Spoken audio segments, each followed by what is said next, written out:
What if two of history's greatest military minds clashed on the battlefield?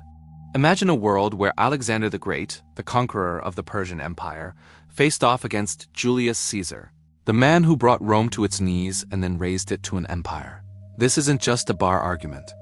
It's a clash of titans, a battle of legacies that have shaped our world for millennia.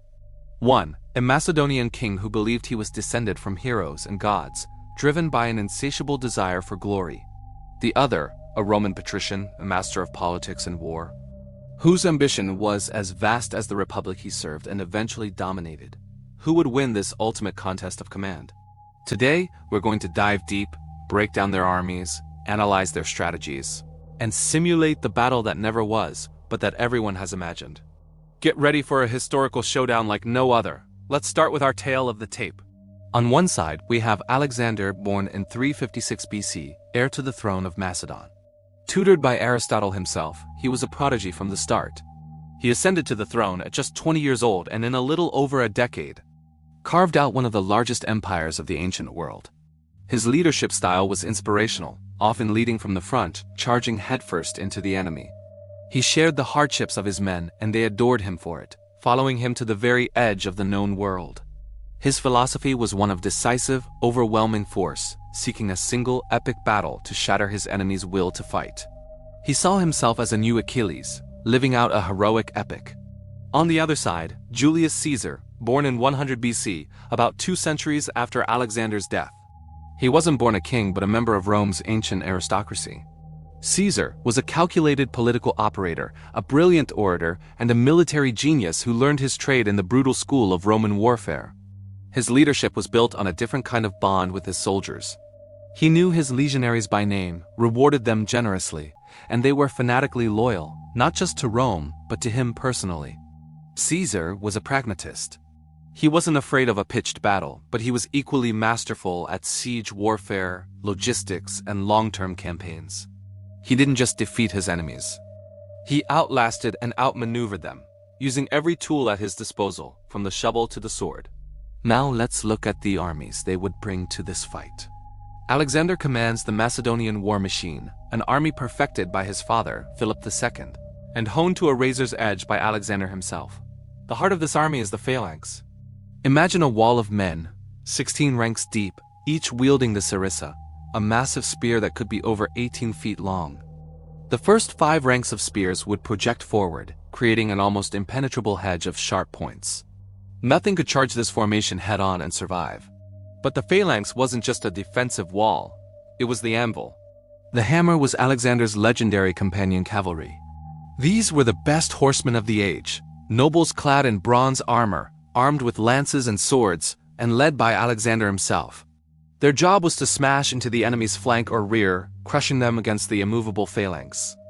This hammer and anvil tactic was Alexander's signature move, and it was devastatingly effective. Against this, we have Caesar and his Roman legions. If the Macedonian army was a spear, the Roman army was a sword, versatile, adaptable, and lethal up close. The core of the legion was the cohort, a more flexible unit than the sprawling phalanx. This structure allowed a Roman army to fight on any terrain, to detach units, and to reinforce weak points on the fly. The Roman legionary was a professional soldier, a walking fortress. He carried a large shield called a scutum, wore segmented armor, and his primary weapon was the gladius, a short, brutally efficient stabbing sword. Before closing in, they would hurl their pala, heavy javelins designed to punch through shields and disrupt enemy formations. And we cannot forget Roman engineering. Caesar's legions could build bridges, camps, and siege works faster than any army in history. For them, a shovel was as much a weapon as a sword. They could transform the battlefield itself, creating fortifications that could nullify a cavalry charge or trap an enemy army. So the stage is set, a vast open plain, neutral ground. On one side, Alexander's Macedonians, roughly 40,000 infantry and 7,000 cavalry.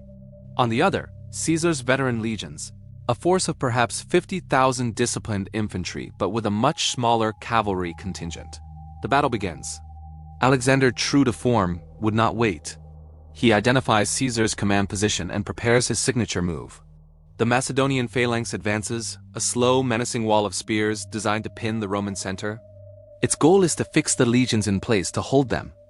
While the Roman infantry is engaged, Alexander gathers his companion cavalry on the right flank. This is the moment he lives for. He will personally lead the charge that will decide the day. He plans to smash Caesar's weaker cavalry, swing around the flank of the legions, and shatter them from behind. But Caesar is no Darius. He is a master of defensive tactics and reading the flow of battle. He anticipates Alexander's move. He sees the cavalry massing. A lesser general might panic, but Caesar is unflappable. He holds his main line steady, but he does something clever. He creates a fourth line, a hidden reserve of his toughest veterans, positioned diagonally behind his main force, specifically to counter a cavalry charge. As the Roman and Macedonian infantry lines crash together, the true horror of ancient warfare is unleashed. The Roman pila fly, punching holes in the front ranks of the phalanx. The legionaries then draw their gladi and get to work. It's a brutal, grinding fight. The phalanx is nearly impenetrable from the front, but the Romans are masters of close-quarters combat. They press forward, trying to break the Macedonians' cohesion, to get past the spear points where their short swords will be decisive. Meanwhile, the earth trembles as Alexander and his companion cavalry charge. They easily sweep aside Caesar's smaller cavalry force. The moment of victory seems at hand. They wheel around, thundering towards the exposed flank of the Roman legions. But this is the trap. Just as they are about to crash into the Roman rear, Caesar gives the signal. The hidden fourth line of veterans pivots to face the charge. They plant their feet, lock their shields, and present a wall of spears and bodies where Alexander expected an open flank. The unstoppable force meets an immovable object. The momentum of the cavalry charge is broken. Horses and men slam into the disciplined Roman line. The charge stalls, and the elite companion cavalry find themselves bogged down in a desperate melee against some of the toughest infantry in history. This is the turning point. Alexander's hammer, his decisive weapon, has been neutralized. He is now caught in a fight he didn't want, a slogging match with Roman heavy infantry. On the main battle line, Caesar's flexible legions are beginning to exploit the inherent weaknesses of the phalanx. The phalanx is a powerful but cumbersome formation. If it loses cohesion or if a gap opens up, it's vulnerable. The Romans, fighting in their smaller, more agile maniple formations, would push into any gap, turning the ordered phalanx into a chaotic brawl where the gladius reigns supreme. Alexander, seeing his masterstroke fail and his main line starting to buckle, would be faced with a choice he rarely had to make: retreat or face annihilation. He was a genius, not a fool. He would likely be forced to pull his cavalry out and try to salvage his army. So, who wins? While it pains many to say it, the verdict of most historians and military analysts leans towards Caesar. It's not a question of who was the better battlefield tactician. In a single brilliant moment, Alexander might be unmatched, but warfare is more than a single moment. Caesar's army was the more evolved, more versatile, and more resilient fighting force. The Roman legion was the tactical counter to the Macedonian phalanx. Caesar's pragmatism and his ability to adapt and react, as demonstrated by his use of reserves, would likely counter Alexander's audacious but somewhat predictable all-or-nothing charge. Alexander's genius thrived on opponents who would be shocked and shattered by his initial blow. Caesar and his legions were veterans of countless brutal campaigns. They would not shatter, they would bend, but they would not break. And then they would win. In the end, this is a clash of two different ages of warfare. Alexander represents the pinnacle of the Hellenistic age, the hero king leading a glorious charge. Caesar represents the rise of Rome, an empire built not just on heroic charges, but on discipline, engineering, and relentless adaptability. Alexander conquered the world he knew with lightning speed. Caesar laid the foundations for an empire that would endure for 1,000 years. Both men are giants of history, legendary commanders whose names echo through eternity. And while in our simulation Caesar might claim victory on the day, the debate over who is truly the greatest will continue to fascinate and inspire us forever. What do you think? Who would you bet on? Let me know in the comments below. Thanks for watching, and if you enjoyed this historical showdown, be sure to like and subscribe for more What If videos.